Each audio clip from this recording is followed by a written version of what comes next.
Selamat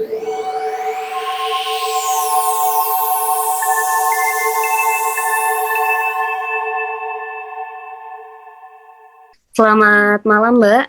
Iya, jadi ini perkenalkan nama saya Farah Dia Fahmi. Saya dari Semarang ya. Kemarin melakukan tes TIFIN oleh promotor Mas Widi. Jadi pertama-tama saya juga mau mengucapkan selamat untuk para promotor dari Stevin dari seluruh Indonesia ya. Jadi tidak dari Semarang saja, ternyata dari Palembang juga ada, dari Cikarang juga ada. Berarti promotor-promotor tersebut sudah melakukan yang terbaik sehingga menjadi promotor-promotor terbaik dari Stephen Bray ini sendiri. Jadi saya Farah Dia Fahmi, saya dari pengguna Stephen Brain Semarang ya. Kemarin itu saya baru saja melakukan tes Stephen tahun 2025 ini di bulan Januari. Jadi saya itu sebenarnya mengajak adik saya. Jadi saya sudah kuliah, sudah lulus kuliah, sudah bekerja juga kemarin. Dan kemudian saya tiba-tiba tuh ingin untuk mengetes potensi dan karakter diri saya karena saya merasa saya itu selama kuliah 3 tahun itu seperti salah jurusan seperti itu ya. Jadi saya mengajak adik saya juga agar adik saya tuh tidak salah langkah seperti itu sama saya gitu. Jadi kemarin saya di kafe Embun Senja di Banyumanik Semarang itu dengan Mas Widi ya. Jadi saya dites di 10 sidik jari tersebut, kemudian mendapatkan tes Stephen Feeling Introvert. Jadi benar, jadi saya itu dulu jurusan kesehatan, jadi saya merasa pada saat pekerjaan itu tuh seperti terpenjara, jadi tidak bisa sesuai dengan karakter diri saya. Jadi ternyata setelah dites, saya hasilnya adalah feeling introvert.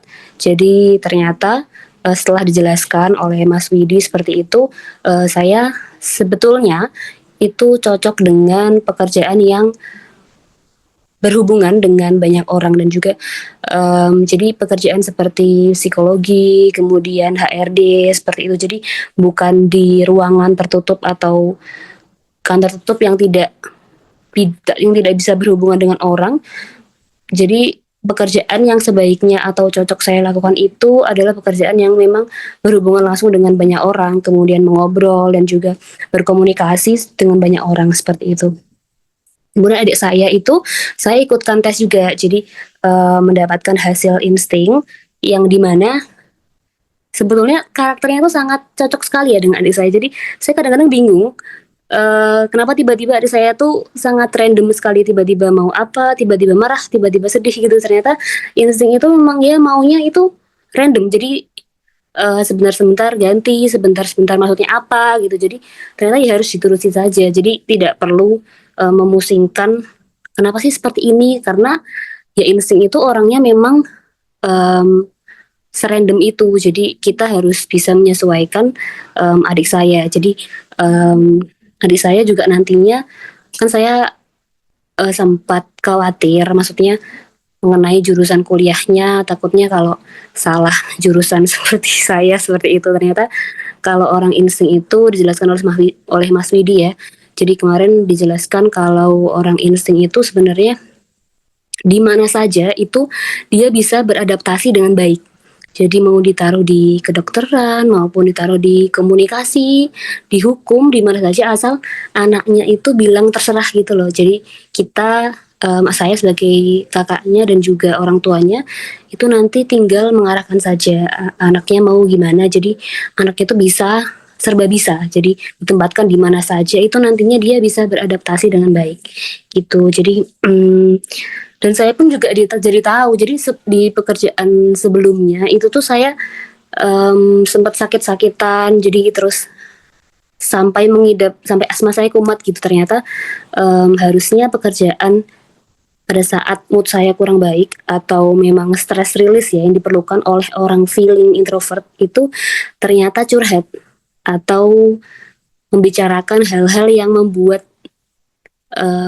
mengganjal di hati saya ataupun ada hal-hal buruk yang terjadi pada saat bekerja itu sebetulnya dan sebaiknya itu saya curhat atau saya luapkan atau saya bercerita kepada teman ataupun kepada ibu. Jadi tidak dipendam terus-terusan. Jadi kenapa saya bisa asma itu karena dulu saya mendapati pekerjaan yang ya lumayan stres gitu, tapi saya pendam. Jadi lama-lama menumpuk, kemudian saya jatuh sakit seperti itu. Jadi Mas Widi itu setelah kemarin itu saya booking untuk 2 orang. Jadi totalnya 2 jam ya, Mbak ya. Jadi 2 jam itu Mas Widi menjelaskan dengan baik, dengan sangat baik sih. Jadi setelah 2 jam itu harusnya kan jam 10 sampai jam 12 ya. Jadi ini sampai jam 1 sampai jam 2 pun tuh saya dan keluarga masih makan itu masih Mas Widi itu masih menjawab pertanyaan-pertanyaan saya dengan baik, menjawab dengan hangat, menjawab dengan ramah. Jadi saya juga penasaran kenapa Mas Widi Thinking itu bisa menjadi promotor yang memang setiap harinya berbicara dengan orang. Jadi kan pasti sangat melelahkan ya. Jadi Mas Widi juga menjelaskan banyak hal. Jadi saya lebih mengenali potensi dan karakter diri saya maupun adik saya dengan baik sih melalui tes Stephen ini. Semoga Stephen ini bisa lebih diketahui oleh masyarakat umum. Jadi saya pun mengetahui ini karena saya mencari tahu sendiri. Jadi bukan karena ada iklan lewat ataupun promosi yang secara tidak langsung saya tahu. Jadi orang-orang yang mengetahui ini adalah orang-orang yang pada dasarnya memang sebetulnya ingin mencari tahu potensi diri sendiri. Jadi kedepannya Stephen ini bisa lebih dikenal sehingga orang-orang yang sebetulnya tidak ingin tahu atas potensi diri jadi merasa kalau perlu untuk tes Stephen ini untuk mengenali potensi lebih dini anak-anak mereka ataupun saudara mereka sehingga alur pendidikan ataupun pekerjaan mereka kedepannya itu menjadi lebih terarah dan jelas seperti itu.